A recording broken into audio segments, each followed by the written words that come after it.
Eh bien, le régime algérien, le régime Tebboune, pas le régime algérien. Le régime Tebboune est particulier. Pour moi, c'est un régime de fou. Mais regardez les projets de loi qui veulent maintenant nous imposer. Puisqu'il veut maintenant retirer la nationalité algérienne, enlever la nationalité algérienne à ce qu'il considère comme les traîtres à la patrie. Le régime algérien va décider prochainement qui doit être algérien et qui ne peut pas l'être. Regardez la folie. Regardez, c'est des gens malades. L'Algérie, elle est aujourd'hui entre les mains de personnes malades qui devraient vraiment aller consulter un psychiatre. Donc, il faudra déchoir certains Algériens de leur nationalité s'ils commettent à l'étranger, c'est pas en Algérie, qui commettent des actes hostiles à leur pays, en portant atteinte à l'unité nationale, aux intérêts vitaux de l'État, en manifestant leur allégeance à notre pays, tout en reniant leur loyauté envers l'Algérie. Si je dis à Tebboune, je ne suis pas d'accord avec ce que tu dis concernant l'intérêt fondamental de l'État, donc je suis traître. Donc si on n'est pas d'accord avec Tebboune, on devient traître. Donc vous voulez déchoir de leur nationalité les opposants à l'étranger, qui parlent et qui protestent. Le régime Tebboune a échoué à nous faire taire. Sincèrement, ils ont tout fait pour nous faire taire. Condamnés à mort, daouna ouladna, daouna nos parents. Moi, j'ai pas de deuxième nationalité. Moi, je suis algérien, je suis né algérien, je serai algérien, je vais mourir algérien. Et je ne prendrai aucune nationalité étrangère et je vous emmerde. Eh ben, le régime algérien, le régime Tebboune, pas le régime algérien. Faut être sincère, le régime Tebboune est particulier. Nous n'avons jamais vécu, nous n'avons jamais été nous n'avons jamais été la Suisse ou la Suède ou la Norvège. En l'occurrence, nous n'avons jamais été un paradis de liberté publique, de liberté individuelle. Nous n'avons jamais été une démocratie très exemplaire. Nous n'avons jamais été un pays extrêmement prospère ou un pays de bonheur absolu avant l'instauration du régime Tebboune. Mais force est de reconnaître que le régime Tebboune par rapport au précédent régime algérien, que ce soit celui de Moumedzine, que ce soit celui de Bouteflika, ou que ce soit celui de Chadli Benjedid, est un régime particulièrement sinistre et particulièrement fou. Pour moi, c'est un régime de fou. Mais je trouve aucune qualification. Regardez les projets de loi qui veulent maintenant nous imposer. Le régime Tebboune, maintenant, après avoir emprisonné tout le monde, après avoir persécuté tout le monde, généraux, comme ancien premier ministre, comme ministre, comme opposant, comme journaliste indépendant, comme les Hirakis, etc. Après avoir étouffé, éliminé le Hirak, après avoir transformé le pays en une prison à ciel ouvert, après avoir éliminé la Ligue algérienne de défense des droits de l'homme, après avoir éliminé les partis de l'opposition, après avoir éliminé la liberté de la presse, maintenant le régime Tebboune veut décider, et après avoir classé comme terroristes certains mouvements politiques, même radicaux, et après avoir utilisé toutes les lois les plus liberticides pour emprisonner des citoyennes et des citoyens, des Algériennes et des Algériens pour un message sur Facebook, pour un commentaire, pour un simple like, pour une simple chanson, pour une simple vidéo sur les réseaux sociaux, le régime Tebboune va aller encore plus loin, puisqu'il veut maintenant retirer la nationalité algérienne, déchoir ou enlever la nationalité algérienne à ce qu'il considère comme les traîtres à la patrie. Le régime algérien va décider prochainement qui doit être algérien et qui ne peut pas l'être. Ou qu'est-ce qu'être algérien? Finalement, le régime Tebboune va le définir. Ce que le congrès de la Sommam, ce que la révolution, la guerre pour l'indépendance n'a pas réussi ou n'a pas voulu nous l'imposer, le régime Tebboune va nous l'imposer. Il va décider qui est algérien et qui ne l'est pas. C'est un projet sérieux puisque un certain Hicham Sfar, ancien président de la commission des affaires juridiques de la Chambre basse du Parlement, qui n'est qu'un instrument dans cette affaire, vous allez le comprendre, ce n'est pas lui l'initiateur de ce projet, a déposé un projet de loi au niveau du Parlement algérien qui propose un amendement de la fameuse ordonnance du 15 décembre 1970 relative au Code de la nationalité algérienne.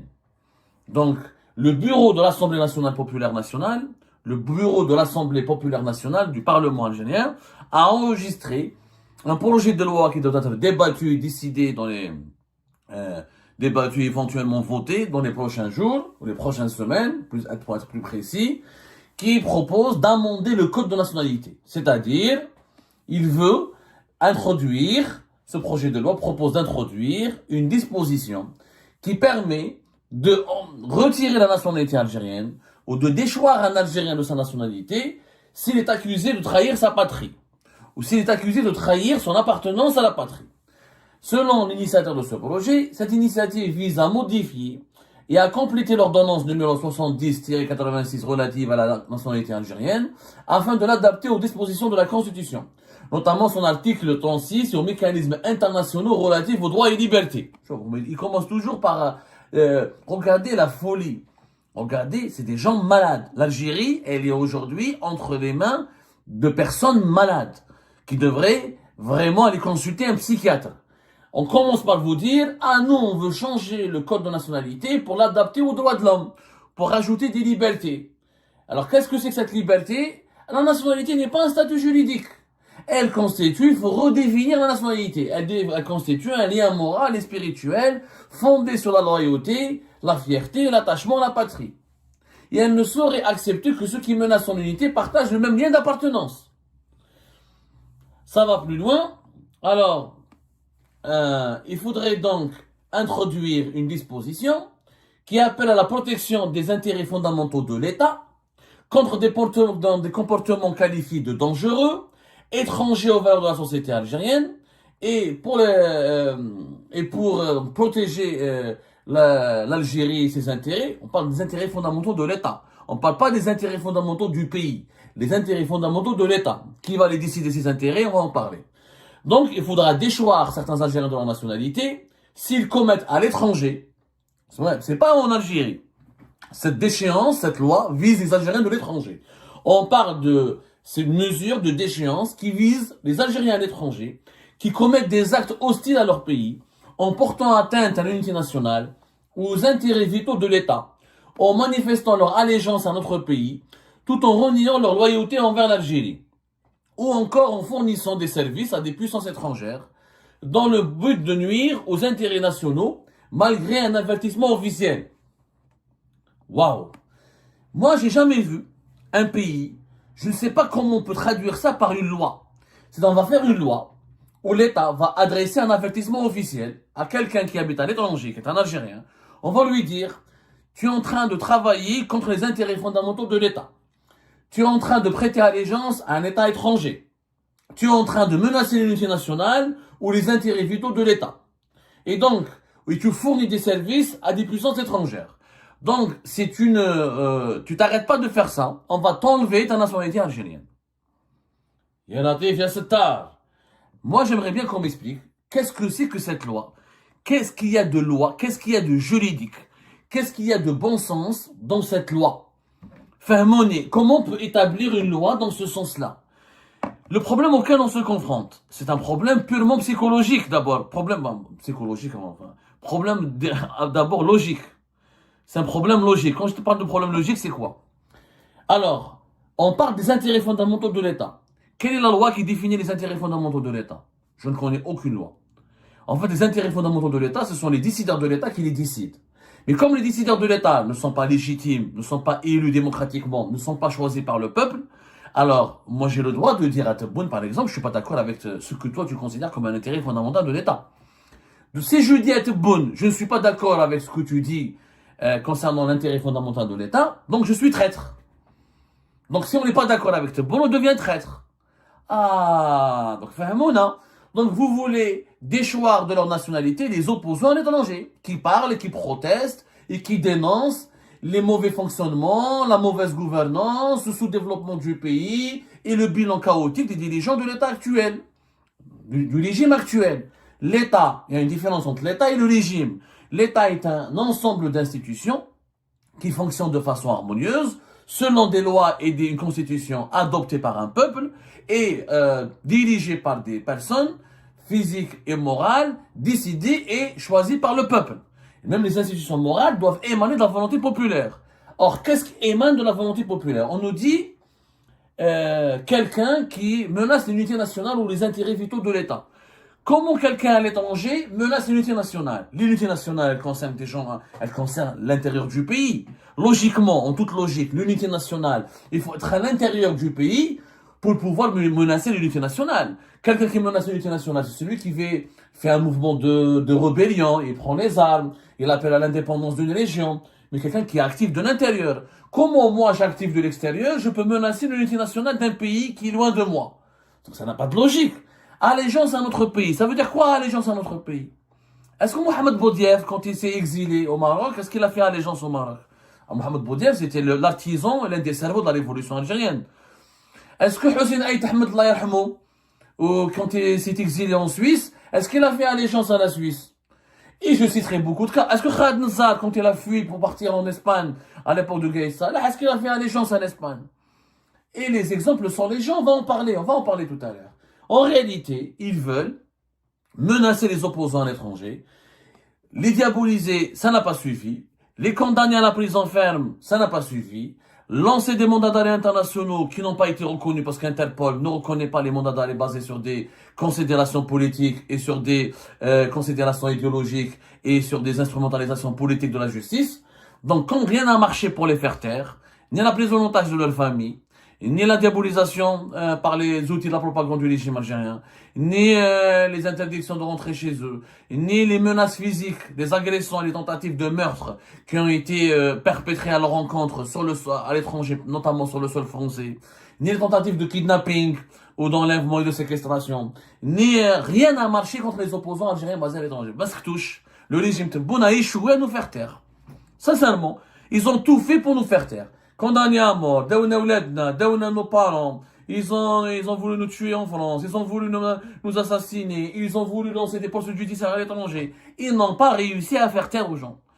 Je ne me prononce pas sur la qualité de tout le monde. Il y a certes peut-être des opposants à l'étranger ou des activistes qui ont dérapé, qui ont dérivé, qui sont peut-être pas un exemple de vertu, qui sont peut-être pas des gens patriotes. Ça, c'est un jugement individuel. Chaque Algérienne et chaque Algérien a le droit ou peut faire sa propre opinion d'un activiste ou d'un journaliste qui est basé à l'étranger ou d'un opposant qui est basé à l'étranger. C'est à la société, c'est à la population algérienne de les juger. Ce n'est pas à l'État de décider est-ce qu'ils peuvent être algériens ou pas encore et de les déchoir de leur nationalité ou de leur retirer leur nationalité. Ça ne peut pas se faire et encore une fois, c'est contraire au droit international. Je rappelle que le droit international, il y a la Convention de 1961 sur la réduction des cas d'apatride qui limite fortement la possibilité de la déchéance de nationalité puisqu'un État ne peut pas retirer la nationalité à un individu, à un citoyen, à un ressortissant si cela conduit la personne à n'en avoir aucune. Tu ne peux pas enlever la nationalité à un ressortissant s'il n'a pas de double nationalité. C'est simple. Si Hicham Aboud n'a pas une double nationalité, tu peux pas lui enlever sa nationalité algérienne. Si Zeto a une deuxième nationalité britannique, tu peux lui enlever ta nationalité algérienne. Mais il faut que ça soit fortement encadré. Moi, j'ai pas de deuxième nationalité. Moi, je suis algérien, je suis né algérien, je serai algérien, je vais mourir algérien. Et je ne prendrai aucune nationalité étrangère et je vous emmerde. Je vais rester algérien jusqu'au bout, rien que pour vous emmerder. Vous ne pouvez pas m'enlever ma nationalité algérienne parce que je n'en aurai aucune.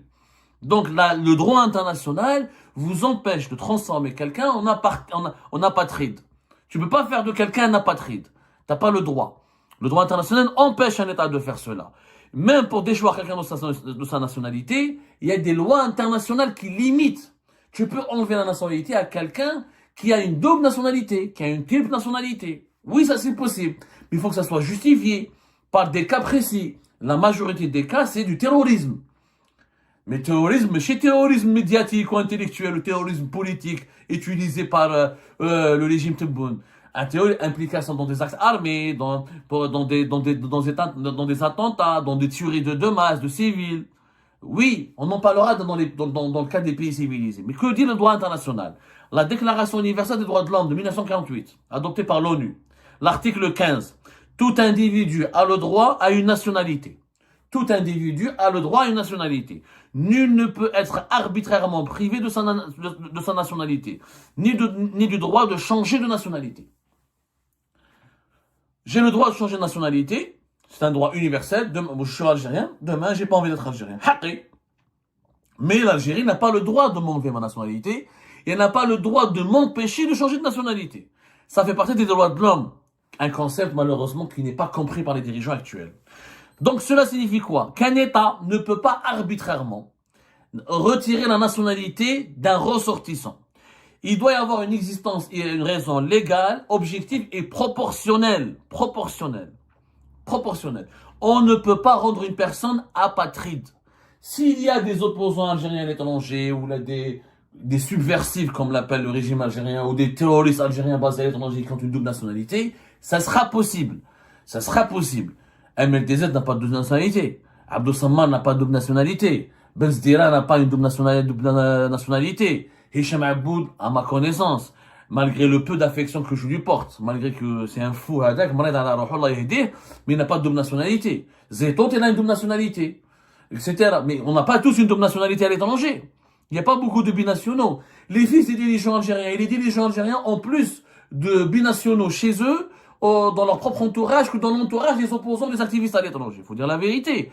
Et on peut ne pas être d'accord avec les uns et les autres, détester les uns et les autres, ça c'est une opinion personnelle. Mais on n'utilise pas la loi, on ne va pas utiliser la loi, notamment le code de nationalité, pour décider qui est algérien, qui ne l'est pas. C'est complètement fou. Il y a une interdiction de le droit international de rendre une personne apatride. La Convention de 1961 sur la réduction des cas d'apatride le dit clairement. Les États doivent garantir des garanties procédurales avant toute décision. Droit de recours, droit d'être entendu, etc., etc. Demain, tu me dis que Hicham Aboud est un traître. Ok, mais il faut qu'il soit jugé. Il faut que tu l'écoutes. Il faut l'auditionner. Est-ce qu'on était un traître parce que tu as décidé qu'il soit un traître? Dès que dans un procès comme ça, à Abdel-Beida, à huis clos, tu dis que c'est un traître. C'est très facile. Il faut arrêter ça. Il y a d'autres conventions internationales. En Europe, par exemple, il y a la Convention européenne sur la nationalité de 1997. La perte de nationalité ne peut se produire que dans certains cas, comme la fraude ou un comportement gravement contraire aux intérêts de l'État. Mais ça, on parle des personnes naturalisées. Par exemple, dans les pays européens, c'est les personnes naturalisées. En France, par exemple, en droit français, la déchéance de nationalité, elle est prévue par le Code civil, article 25, mais elle ne peut concerner que les personnes qui ont acquis la nationalité française. Par naturalisation, par déclaration. Pas les Français de naissance. Quand quelqu'un est Français de naissance, tu peux pas lui enlever la nationalité. Tu peux pas lui enlever la nationalité. Ça ne peut pas. Il est né français. S'il a été naturalisé, tu peux lui enlever. Mais il faut qu'il soit condamné pour crime, acte de terrorisme, ou là, à commettre des actes contraires aux intérêts fondamentaux de la nation. Et ils sont définis, les actes. L'espionnage, collusion avec puissance étrangère, etc. Ça, oui, c'est connu. Mais on ne peut pas décider comme ça, à travers des considérations politiques, parce qu'en Algérie, il n'y a pas de justice indépendante. Il y a une justice politique et politicienne et une justice instrumentalisée. On ne peut pas, comme ça, venir et dire, Tebboune n'aime pas Hicham Aboud, n'aime pas Abdou Samman, n'aime pas Benzdira, alors ils ne sont pas algériens pour nous, on leur enlève la nationalité. Ça n'a pas de sens. Je n'aime pas Zeto, donc je lui enlève sa nationalité. Ça n'a pas de sens. Ça, c'est illégal. Ça, c'est un comportement mafieux. Ça, c'est un comportement, je dis bien un comportement malhonnête. C'est un comportement de terroriste.